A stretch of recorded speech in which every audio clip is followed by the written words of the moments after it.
Hello friends, स्वागत है आपका आपके अपने यूट्यूब चैनल जहांगीर एकेडमी में। तो आज का क्लास बहुत इंपॉर्टेंट होने वाला है, क्योंकि इस 9th क्लास की ज्योग्राफी का जो फर्स्ट चैप्टर है भारत, आकार और उनकी स्थिति से बीपीएससी टीआरई 1, 2, 3 में बहुत सारे क्वेश्चन पूछे गए हैं। क्योंकि यह चैप्टर बहुत इंपॉर्टेंट है, 9th क्लास का ये जो चैप्टर है फर्स्ट, ये बहुत इंपॉर्टेंट है, इसीलिए यहाँ 50 क्वेश्चन बहुत इंपॉर्टेंट होने वाले हैं आपके लिए। और मैं वन लाइनर क्वेश्चन बनाया हूँ 50 एक्सप्लेन के साथ। पूरी क्लास को देखिएगा, देखने के बाद उसके बाद आपको पता चल जाएगा कितना इंपॉर्टेंट था ये सारा क्वेश्चन। तो चलिए सबसे पहले हम लोग क्वेश्चन की ओर चलते हैं। सबसे पहला क्वेश्चन था कि, और आप लोग चाहे तो इसका नोट्स बना सकते हैं, क्योंकि क्वेश्चन मैं बनाया हूँ बहुत अच्छे तरीके से। तो सबसे पहला क्वेश्चन क्या है कि भारत एशिया के किस भाग में स्थित है? भारत एशिया महाद्वीप जो है, तो भारत एशिया है भारत, और व्याख्या इसका क्या हुआ है कि भारत एशिया महाद्वीप के दक्षिण भाग में स्थित है, जिसे दक्षिण एशिया भी कहा जाता है। वो कैसे? जैसे कि ये वर्ल्ड का जो आप मैप देखिएगा तो यहाँ ऊपर में एशिया है, एशिया महाद्वीप के जस्ट नीचे में अपना इंडिया है। तो ऊपर उत्तर हो गया और नीचे दक्षिण हो गया, इसीलिए कहा जाता है भारत एशिया महाद्वीप के दक्षिण में स्थित है। कहाँ है? दक्षिण में स्थित, इसको याद रखिएगा अच्छा से। चलिए अगला प्रश्न देखते हैं। अगला प्रश्न है कि अगला प्रश्न है भारत का अक्षांश विस्तार कितना है? भारत का अक्षांश विस्तार कितना है? तो भारत का अक्षांश विस्तार 8 डिग्री 4 मीटर उत्तर से लेकर 37 डिग्री 6 मीटर उत्तर तक है। और इनका व्याख्या है, यह उत्तर दक्षिण दिशा में देश की लंबाई दर्शाता है। ये जो भारत का अक्षांश विस्तार है, यह देश की लंबाई को दर्शाता है, याद रखिएगा। और तीसरा नंबर है, भारत का देशांतर विस्तार कितना है? तो भारत का देशांतर विस्तार है 68 डिग्री 7 मीटर पूर्व से लेकर 97.25 मीटर पूर्व तक फैला हुआ है। यह कि भारत का कुल क्षेत्रफल कितना है? भारत का कुल क्षेत्रफल कितना है? तो भारत का कुल क्षेत्रफल 32,87,263 वर्ग किलोमीटर है। और भारत विश्व का 7वां सबसे बड़ा देश है। भारत विश्व का 7वां सबसे बड़ा देश है। तो भारत का क्षेत्रफल याद रखिएगा, कभी कभी दे देता है कि 32.8 लाख दे देता है कभी कभी, ये भी याद रखिएगा 32.8 लाख। और कभी कभी दिया हुआ रहता है ऑप्शन में आपका 3.28 मिलियन दिया हुआ रहता है। 28 मिलियन लिखा नहीं जाता है सही से, तो हम बोलते हैं, आप लोग लिख लीजिएगा 3.28 मिलियन ऑप्शन में रहेगा तो वो भी ठीक है, और 32.8 लाख रहेगा तो वो भी ठीक है, या आप रहेगा 32,87,263 वर्ग किलोमीटर। तो ये भारत का क्षेत्रफल है, याद रखिएगा। चलिए अगला देखते हैं। और भारत विश्व का 7वां सबसे बड़ा देश है। अगला है, भारत विश्व के कुल क्षेत्रफल का कितना प्रतिशत भाग घेरता है? यानी पूरे विश्व में जितना मतलब भाग है ना, उसका क्षेत्रफल है ना, उनका उस पूरे विश्व के भारत के अंदर में कुल कितना क्षेत्रफल है? तो 2.42% है, तो लिखा जाता है 2.4%। तो यह याद रखिएगा कि भारत विश्व के कुल क्षेत्रफल 2.4% है। भारत का भूभाग छोटे होते हुए जनसंख्या में दूसरा स्थान पर है। मतलब भारत का क्षेत्रफल कम है, लेकिन फिर भी वह जनसंख्या में दूसरे स्थान में है। यानी अपना भारत का जनसंख्या जो है ना, पूरे विश्व की जनसंख्या का दूसरे स्थान पे आता है अपना भारत। अगला देखते हैं। अगला है कि जनसंख्या की दृष्टि से भारत विश्व का कौन सा स्थान है? अभी पढ़े हम लोग, दूसरे स्थान पर है। जनसंख्या की दृष्टि से भारत विश्व का दूसरे स्थान पर, क्षेत्रफल की दृष्टि से 7वां स्थान पर। चीन के बाद भारत की जनसंख्या सबसे अधिक है। चीन सबसे पहला नंबर पे चीन है, दूसरे नंबर पे भारत है। चलिए अगला देखते हैं।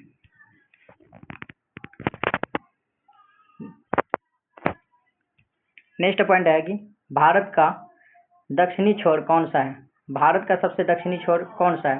तो भारत के सबसे दक्षिणी छोर कन्याकुमारी है, जो कि तमिलनाडु के पास है। यह भारत के मुख्य भूभाग का दक्षिणी सिरा है, याद रखिएगा। भारत का सबसे दक्षिणी छोर कन्याकुमारी को कहा जाता है, जो कि तमिलनाडु में है, और यह भारत का मुख्य भूभाग का दक्षिणी सिरा है। अगला देखते हैं। अगला है कि भारत का सबसे दक्षिणी बिंदु कौन सा है? भारत का सबसे दक्षिणी बिंदु इंदिरा पॉइंट, भारत का सबसे दक्षिणी बिंदु इंदिरा पॉइंट, और यह है कहाँ पे, यह निकोबार द्वीप समूह में स्थित है। और ये कितना डिग्री का है, याद रखिएगा ये भी 6.4 डिग्री, 6.4 डिग्री पर है इंदिरा पॉइंट। यह निकोबार द्वीप समूह में स्थित है।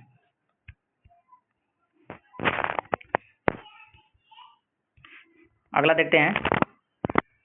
अगला है कि इंदिरा पॉइंट किस वर्ष डूब गया था। मतलब इंदिरा पॉइंट जहाँ पे था ना, वहाँ पे सुनामी आया था, जिसके कारण इंदिरा पॉइंट डूब गया। तो सुनामी कब आया था, 2004 को। 2004 को बहुत बड़ा सुनामी आया था, जिसके कारण इंदिरा पॉइंट डूब गया। तो 2004 की सुनामी में यह समुद्र में डूब गया। क्या, इंदिरा पॉइंट समुद्र में डूब गया। ये क्वेश्चन आपको मिल जाएगा एनसीईआरटी के ज्योग्राफी की यह क्वेश्चन आपको मिल जाएगा एनसीईआरटी का जो ज्योग्राफी का बुक है ना, फर्स्ट पेज में ही ये क्वेश्चन दिया हुआ है, घेर के एक पॉइंट में बनाया हुआ है कि इंदिरा पॉइंट कब डूबा था। 2004 को सुनामी आने के कारण डूब गया था, याद रखिएगा। ये सब क्वेश्चन बहुत बार पूछे जाते हैं, बहुत इंपॉर्टेंट सब क्वेश्चन है, याद रखिएगा आप लोग। चलिए अगला क्वेश्चन देखते हैं। अगला क्वेश्चन है कि भारत का मानक का होता है पूर्व देशांतर है, 82.5 डिग्री का पूर्व देशांतर। यही रेखा भारत का मानक समय रेखा निर्धारित करता है। मतलब भारत में जो समय निर्धारित करने वाला रेखा का नाम क्या है, मानक रेखा। और ये कितना डिग्री का होता है, 82.5 डिग्री का, याद रखिएगा। चलिए अगला देखते हैं। अगला है कि भारत का मानक समय रेखा किस स्थान से होकर गुजरता है। भारत का समय मानक रेखा जो है किस स्थान से होकर गुजरता है, मिर्जापुर यानी उत्तर प्रदेश में जो पड़ता है, मिर्जापुर से होकर गुजरता है। यह भारत के मध्य भाग में स्थित है, इसलिए समय के लिए उपयुक्त है। भारत के मध्य भाग में स्थित है, इसलिए समय के रूप में उपयुक्त है। कौन, मिर्जापुर, उत्तर प्रदेश में, वहीं समय निर्धारित किया जाता है भारत में। अगला है कि भारत का समय ग्रीनविच समय से कितना आगे है। भारत का जो समय है ना, वो ग्रीनविच समय से कितना आगे है। ये क्वेश्चन बहुत बार पूछे गए हैं। 5.5 घंटा आगे है ग्रीनविच। भारत का समय जो है ना, मानक समय, वो ग्रीनविच समय से 5.5 घंटा आगे है, क्योंकि भारत पूर्व में स्थित है, इसलिए समय आगे रहता है। वो इसलिए है क्योंकि भारत पूर्व में स्थित है, इसलिए वहाँ का समय आगे रहता है। चलिए अगला देखते हैं। अगला है कि भारत के उत्तर में कौन सा देश है। तो भारत के उत्तर में चीन है, नेपाल है, भूटान है। ये देश हिमालय पर्वत के पार स्थित है, मतलब हिमालय पर्वत के उस पार स्थित है। चलिए अगला देखते हैं। अगला है भारत के पूर्व में कौन से देश है। तो भारत के पूर्व में म्यांमार और बांग्लादेश है। भारत के पूर्व में म्यांमार और बांग्लादेश है। और बांग्लादेश से भारत केवल कितने राज्य सीमा साझा करता है, ये आप लोग कमेंट सेक्शन में बताइएगा।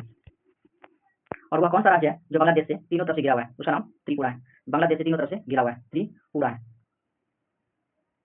याद रखिएगा, त्रिपुरा बांग्लादेश से तीनों तरफ से घिरा हुआ है। भारत के पूर्वी राज्यों से ये सीमा लगती है, देख लिया हम लोग। अगला है भारत के पश्चिम में कौन सा देश है। तो भारत के पश्चिम में पाकिस्तान है। भारत और पाकिस्तान के बीच लंबी सीमा रेखा है। भारत और पाकिस्तान के बीच में सीमा रेखा लंबी है, याद रखिएगा। अगला अगला है भारत के दक्षिण में कौन सा महासागर है। तो भारत के दक्षिण में हिंद महासागर है। यही एक महासागर है जो कि इंडिया के नाम पे रखा गया, यानी भारत के नाम पर इसका नाम है इंडिया ओशियन पड़ा। भारत के नाम पर ये क्वेश्चन बहुत बार पूछे जाते हैं कि वह कौन सा महासागर है जो कि किसी देश के नाम पर रखा गया। तो वह हिंद महासागर है जो कि हिंदुस्तान के नाम पर रखा गया। चलिए अगला देखते हैं। अगला है कि भारत की स्थल सीमा की लंबाई कितना है। तो भारत की स्थल सीमा की लंबाई 15,200 किलोमीटर है। यह उत्तर पश्चिम पूर्व दिशा की सीमा का योग है, मतलब उत्तर से लेकर दक्षिण और पश्चिम की दिशाओं का योग है। भारत की स्थल सीमा की लंबाई कितना, 15,200 किलोमीटर, याद रखिएगा। ऐसे ही वो पूछ लेते हैं। अगला है भारत की तटीय रेखा की लंबाई कितना है। तो भारत की तटीय रेखा मतलब कुल लंबाई कितना है, 7516.6 किलोमीटर है। ये पूरा टोटल लंबाई भारत की तटीय रेखा की टोटल लंबाई है। इधर नीचे पढ़ते हैं। इसमें मुख्य भूमि और द्वीप समूह दोनों की तटीय शामिल है, मतलब मुख्य भूमि और द्वीप समूह दोनों शामिल है इसके अंदर में, तब 7516 किलोमीटर है। और ओनली मुख्य भूमि का बोलेगा तो आप लोग याद रखिएगा 61 किलोमीटर, कितना, 61 किलोमीटर। आगे आएगा ये भी क्वेश्चन। अगला देखते हैं। अगला कि भारत का क्षेत्रफल की दृष्टि से विश्व में कौन सा स्थान है। अभी हम लोग 7वां स्थान है। भारत, अमेरिका, चीन, रूस, कनाडा आदि के बाद आता है। जी, भारत जो है ना, अमेरिका, चीन, रूस, कनाडा इन सबके बाद आते हैं। सबसे पहला है रूस, याद रखिएगा। अगला है भारत की स्थिति उत्तरी या दक्षिणी गोलार्ध में है। जी, भारत की स्थिति उत्तरी गोलार्ध में, भूमध्य रेखा भारत के दक्षिण में स्थित है। अगला देखते हैं। अगला है भारत की स्थिति पूर्वी या पश्चिमी गोलार्ध में स्थित है। तो भारत की स्थिति पूर्वी गोलार्ध में स्थित है, इसलिए इसे कहा जाता है भारत कहाँ पे स्थित है, उत्तर पूर्वी गोलार्ध में स्थित है। भारत का देशांतर 68 डिग्री 7 मीटर से लेकर 97 डिग्री 25 मीटर पूरा तक फैला है। अभी हम लोग आगे। अगला है भारत का भौगोलिक केंद्र किस राज्य में। तो भारत का भौगोलिक केंद्र मध्य प्रदेश में, इसलिए इसे भारत का हृदय भी कहा जाता है। मध्य प्रदेश को भारत का हृदय कहा जाता है क्योंकि ये मध्य में स्थित है और यहाँ भौगोलिक केंद्र भी है। अगला देखते हैं। भारत का सबसे बड़ा राज्य कौन सा है। तो भारत का सबसे बड़ा राज्य राजस्थान है। क्षेत्रफल की दृष्टि से सबसे बड़ा राज्य है राजस्थान, और जनसंख्या की दृष्टि से उत्तर प्रदेश है, याद रखिएगा। भारत का सबसे छोटा राज्य कौन सा है। तो भारत का सबसे छोटा राज्य गोवा है। क्षेत्रफल की दृष्टि से सबसे छोटा राज्य कौन सा है, गोवा। भारत का सबसे छोटा राज्य क्षेत्रफल की दृष्टि से गोवा है। अगला देखते हैं। अगला है कि भारत की राजधानी कहाँ है। तो भारत की राजधानी नई दिल्ली है, सबको पता है। यह राजनीतिक और प्रशासनिक केंद्र है। भारत की राजधानी कहाँ, दिल्ली में, और वो क्या है, राजनीतिक और प्रशासनिक केंद्र है वहाँ पे। अगला देखते हैं। भारत की वित्तीय राजधानी कौन सी है। तो भारत की वित्तीय राजधानी मुंबई में, यहाँ शेयर बाजार और प्रमुख औद्योगिक केंद्र है मुंबई में, याद रखिएगा। अगला क्वेश्चन देखते हैं। भारत के पूर्व में कौन सा सागर है। तो भारत के पूर्व में बंगाल की खाड़ी है। यह भारत के पूर्वी तट से लगा हुआ है। बंगाल की खाड़ी भारत के पूर्वी तटों से लगा हुआ है। तो आप लोग कमेंट सेक्शन में बताइएगा भारत कुल कितने राज्यों के साथ तटीय सीमा साझा करता है, मतलब तटीय सीमा साझा करने वाला कुल कितने राज्य है। अगला है भारत के पश्चिम में कौन सा सागर है? तो भारत के पश्चिम में अरब सागर है या भारत के पश्चिम तट से लगा हुआ है। अगला देखते हैं, अगला है कि भारत का सबसे दक्षिणतम राज्य कौन सा है? तो भारत का सबसे दक्षिणतम राज्य तमिलनाडु है। अभी बताया तमिलनाडु, जो कि कन्याकुमारी यहीं पे है, तमिलनाडु में। जब आप भारत का मैप देखिएगा तो सबसे नीचे में देखिएगा, वो नीचे में दिया हुआ है तमिलनाडु, तमिलनाडु जस्ट नीचे में कन्याकुमारी, इसकी अंतिम छोर कन्याकुमारी है। हम लोग करें भारत के उत्तर में कौन सा पर्वत है? भारत के उत्तर में हिमालय पर्वत है, या भारत की प्राकृतिक सीमा और सुरक्षा कवच है। भारत को रोक के जो रखा है, बचा के रखा है, कौन है वो? हिमालय पर्वत ही है, क्योंकि भारत को अगर हिमालय पर्वत नहीं होता तो भारत का आधा भाग जो है ना बर्फों से ढका होता है, बहुत ठंडा होता है भारत के आधा भाग में। हिमालय पर्वत था, इसीलिए भारत को रोक के रखा है, यानी कि हिमालय पर्वत को भारत का सुरक्षा कवच भी कहा जाता है, ये याद रखिएगा। अगला है, अगला प्रश्न है भारत के दो मुख्य द्वीप समूह कौन सा है? तो भारत के दो मुख्य द्वीप समूह है, एक अंडमान निकोबार, ये एक हुआ, दूसरा है लक्षद्वीप, या बंगाल की खाड़ी में है, दूसरा अरब सागर में, यानी लक्षद्वीप अरब सागर में, बंगाल की खाड़ी में अंडमान निकोबार है, याद रखिएगा। अगला है भारत की सबसे लंबी सीमा किस देश से लगती है? तो भारत की सबसे लंबी सीमा बांग्लादेश से लगती है। कितना लगती है? 4096 किलोमीटर लंबी है। सबसे लंबी सीमा साझा करता है भारत के साथ बांग्लादेश। ये क्वेश्चन बहुत बार पूछा गया है, इसको वीवीआई कर लीजिए कि सबसे लंबी सीमा साझा करने वाला कौन सा देश है भारत के साथ? बांग्लादेश है। और सबसे कम अफगानिस्तान 107 किलोमीटर की करता है।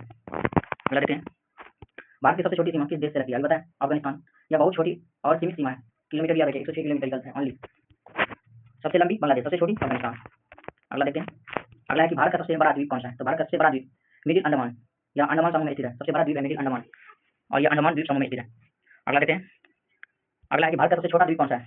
भारत का सबसे छोटा द्वीप मिनिकॉय, सबसे बड़ा मिडिल और सबसे छोटा मिनिकॉय, और ये मिनिकॉय कहाँ पे? लक्षद्वीप समूह में है। तो आप लोगों से एक सवाल है कि मिनिकॉय द्वीप लक्षद्वीप को कितना डिग्री का चैनल जोड़ता है? मिनिकॉय से लक्षद्वीप को कितना डिग्री का चैनल जोड़ता है? ये आप लोग कमेंट सेक्शन में बताइएगा। अगला है भारत की स्थल सीमा कितने देशों से लगती है? तो भारत की स्थल सीमा 7 देशों से लगती है, जिसे पड़ोसी देश भी कहा जाता है कि भारत के कुल कितने पड़ोसी देश है? कौन कौन है? पाकिस्तान, अफगानिस्तान, चीन, नेपाल, भूटान, बांग्लादेश, म्यांमार। अगला है भारत और श्रीलंका को जोड़ता है पाक जल संधि, ये याद रखिएगा। अगला है भारत और श्रीलंका के बीच कौन सी जल संधि है? अभी बताएं भारत और श्रीलंका के बीच में जोड़ने वाली जल संधि वो पाक जल संधि है, दोनों देशों के बीच जलमार्ग है, ये याद रखिएगा। अगला है भारत की भौगोलिक स्थिति व्यापार की दृष्टि से कैसी है? भारत की जो भौगोलिक स्थिति व्यापार की दृष्टि से कैसी है? अत्यंत अनुकूल है, या पूर्व और पश्चिम के बीच सेतु का काम करता है। अगला है भारत की स्थिति को केंद्र स्थिति क्यों कहा जाता है? क्योंकि यह एशिया के मध्य में स्थित है, इसीलिए भारत की स्थिति को केंद्र स्थिति कहा जाता है। अगला देखते हैं, अगला है कि भारत उत्तर से दक्षिण में कितना डिग्री फैला हुआ है? अगला प्रश्न है भारत का उत्तर दक्षिण विस्तार कितना है? भारत का उत्तर दक्षिण विस्तार 32 से 14 किलोमीटर है, मतलब भारत का उत्तर से लेकर दक्षिण की लंबाई कितना है? 32 से 14 किलोमीटर। कन्याकुमारी से लेकर कश्मीर तक 32 से 14 किलोमीटर है, याद रखिएगा। अगला है भारत का पूर्व से पश्चिम तक विस्तार कितना है? तो भारत का पूर्व से लेकर पश्चिम तक 2933 किलोमीटर है। अगला प्रश्न है कि भारत का पूर्व से लेकर पश्चिम विस्तार कितना है? तो भारत का पूर्व से लेकर पश्चिम विस्तार 2933 किलोमीटर है, और ये कहाँ से है? कच्छ से अरुणाचल प्रदेश तक। कच्छ जिला कहाँ पे है? गुजरात में, और भारत का सबसे बड़ा जिला है कच्छ से लेकर अरुणाचल प्रदेश तक, याद रखिएगा।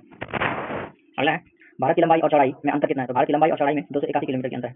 उत्तर से दक्षिण अधिक फैला हुआ है, उत्तर से दक्षिण में अधिक फैला हुआ है। अगला देखते हैं, अगला प्रश्न है भारत की पूर्वी छोर का नाम क्या है? तो भारत का पूर्वी छोर का नाम अरुणाचल प्रदेश है। सूर्य सबसे पहले यहीं पर उगता है, सबसे पहले भारत में सूर्य कहाँ उगता है? अरुणाचल प्रदेश में।